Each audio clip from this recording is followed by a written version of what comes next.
السلام علیکم، میرا نام لائبہ کاشف ہے۔ آپ نے دیکھا ہوگا کہ بقرہ عید کے موقع پر دنیا بھر میں مسلمان قربانی کرتے ہیں اور آپ سوچتے ہوں گے کہ ایسا کیوں کیا جاتا ہے۔ چلیے آج آپ کو بتاتے ہیں کہ اس کے پیچھے کی کہانی اور وزڈم کیا ہے۔ ہزاروں سال پہلے کی بات ہے، ابراہیم علیہ السلام اللہ کے نبی اور پیغمبر تھے۔ ایک دن جب ابراہیم علیہ السلام سو رہے تھے تو انہوں نے ایک خواب دیکھا جس میں اللہ نے ابراہیم علیہ السلام سے فرمایا کہ ابراہیم، آپ کے نزدیک جو سب سے پیاری اور محبوب چیز ہو آپ اسے اللہ کی راہ میں قربان کر دیجیے۔ اب یہاں آپ کو بتا دوں کہ اللہ اپنے بندوں کا اور خاص طور سے نبیوں کا امتحان لیتا ہے، یہ دیکھنے کے لیے کہ انسان اللہ سے زیادہ محبت کرتا ہے یا اللہ کے دیے ہوئے تحفوں سے زیادہ محبت کرتا ہے۔ نبی اور پیغمبر کے خواب سچے ہوتے تھے، وہ جو بھی خواب میں دیکھتے تھے وہ اللہ کا حکم ہوتا تھا۔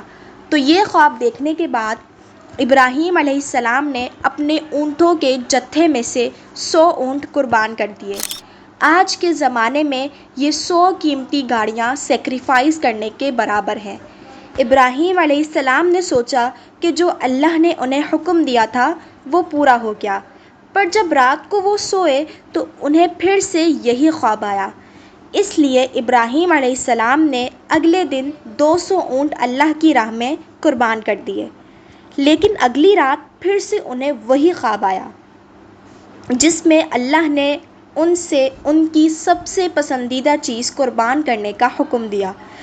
اب ابراہیم علیہ السلام سوچ میں پڑ گئے کہ آخر اللہ ان سے کس چیز کی قربانی چاہتے ہیں۔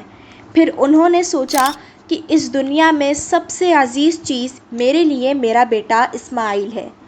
آپ کو بتا دوں کہ ابراہیم علیہ السلام کو پوری زندگی دعائیں مانگنے کے بعد 80 سال کی عمر میں اولاد ہوئی تھی، اور وہ تھے ان کے بیٹے اسماعیل جو انہیں بہت زیادہ عزیز اور محبوب تھے۔ اب ابراہیم علیہ السلام سمجھ چکے تھے کہ دراصل اللہ تعالیٰ نے ان سے ان کے بیٹے کی قربانی مانگی ہے۔ اللہ یہ دیکھنا چاہتا ہے کہ ابراہیم علیہ السلام اپنے بیٹے سے زیادہ محبت کرتے ہیں یا اللہ سے۔ ابراہیم علیہ السلام کے لیے یہ بہت بڑا امتحان تھا۔ اگلے دن ابراہیم علیہ السلام اٹھے اور اپنی بیوی ہاجرہ سے کہا کہ ہمارے بیٹے اسماعیل کو نہلا کر اچھی طرح تیار کر دیجیے۔ ابراہیم علیہ السلام کی بیوی ہاجرہ نے اپنے بیٹے کو بہت اچھے سے نہلا کر خوشبو لگا کر تیار کر دیا، اور ابراہیم علیہ السلام اپنے بیٹے کو لے کر ایک پہاڑ کی طرف روانہ ہو گئے۔ ابراہیم علیہ السلام یہ تکلیف بھرا فیصلہ کر چکے تھے کہ وہ اپنے بیٹے کی قربانی دیں گے، پر شیطان کو کیسے منظور ہوتا کہ کوئی اللہ کی اطاعت کرے، تو شیطان بھی اپنے کام پر لگ گیا۔ وہ سیدھا ابراہیم علیہ السلام کی بیوی ہاجرہ کے پاس ایک بزرگ کی شکل میں گیا اور ان سے کہا کہ ابراہیم تمہارے بیٹے کو کسی دعوت پہ نہیں بلکہ اسے قربان کرنے کے لیے لے کے گئے ہیں۔ یہ سن کر حضرت ہاجرہ بہت حیران ہوئیں۔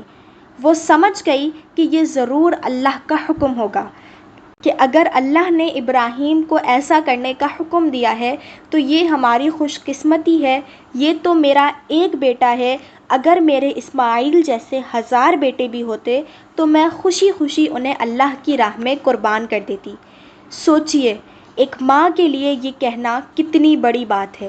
جب شیطان حضرت ہاجرہ کو بھڑکانے میں ناکام ہو گیا تو سیدھے ان کے بیٹے اسماعیل علیہ السلام کے پاس گیا اور کہنے لگا کہ تمہارے بابا تمہیں کسی دعوت میں نہیں بلکہ تمہیں مارنے کے لیے لے کر جا رہے ہیں۔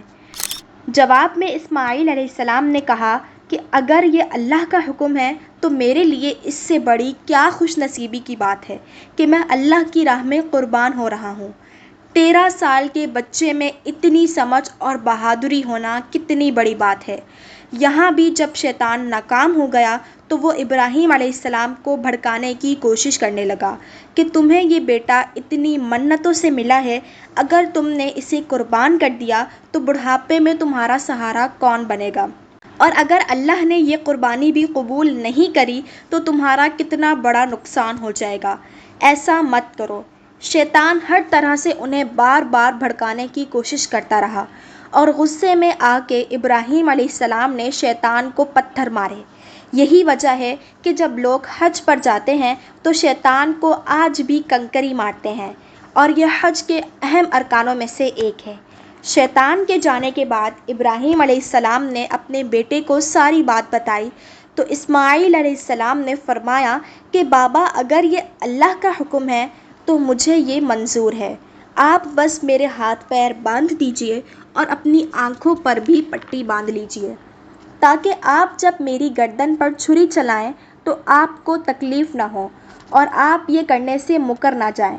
بس پھر ابراہیم علیہ السلام نے اپنے بیٹے کے ہاتھ پیر باندھ دیے اور اپنی آنکھوں پر پٹی بھی باندھ لی، اور جب انہوں نے اپنے بیٹے اسماعیل علیہ السلام کی گردن پر چھری چلائی تو ایک جانور کی آواز سن کر وہ حیران ہو گئے۔ انہوں نے جب آنکھوں سے پٹی کھولی تو ایک دمبا ذبح ہوا تھا، اور اسماعیل علیہ السلام ان کے پاس کھڑے مسکرا رہے تھے۔ تب آسمان سے اللہ نے ابراہیم علیہ السلام سے فرمایا، ابراہیم، آپ اس امتحان میں کامیاب ہو گئے ہیں، ہم نے آپ کی یہ قربانی قبول کی۔ آپ کا یہ امتحان قیامت تک یاد رکھا جائے گا، اور آپ کی اس سنت کو ایمان والے لوگ ہر سال یاد رکھیں گے اور ہر سال اللہ کی راہ میں قربانی پیش کریں گے۔ ابراہیم علیہ السلام کی اس سنت کو اللہ نے آنے والی نسلوں کے لیے عبرت بنایا، اور اسی لیے مسلمان ہر سال حج کے موقع پر قربانی کرتے ہیں۔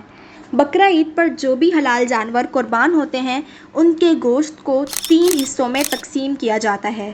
پہلا حصہ غریبوں اور مسکینوں میں بانٹا جاتا ہے، دوسرا حصہ رشتہ داروں میں دیا جاتا ہے، اور تیسرا حصہ خود اپنے گھر میں رکھا جاتا ہے۔ آپ کو یہ پتہ ہونا چاہیے کہ بقرہ عید کے موقع کا غریب لوگ سال بھر انتظار کرتے ہیں۔ یہی سال کا اکلوتا موقع ہوتا ہے جب انہیں گوشت کھانا نصیب ہوتا ہے۔ بقرہ عید کا یہ فیسٹیول دنیا بھر میں بھوکمری مٹانے کا ایک ذریعہ ہے، and it's a part of Islamic faith to serve humanity and help others۔ حج کے ان 10 دنوں میں کی گئی نیکیاں اللہ کو سال بھر کی گئی نیکیوں سے زیادہ پسند ہیں، اس لیے حج کے ان 10 دنوں میں ہمیں زیادہ سے زیادہ نیکیاں کرنے کی کوشش کرنی چاہیے۔ آئی ہوپ آپ کو یہ ویڈیو ہیلپ فل لگا ہوگا۔ پلیز اس ویڈیو کو زیادہ سے زیادہ شیئر کریں اور میرے چینل کو سبسکرائب کریں۔ دس از می، لائبہ کاشف۔ السلام علیکم۔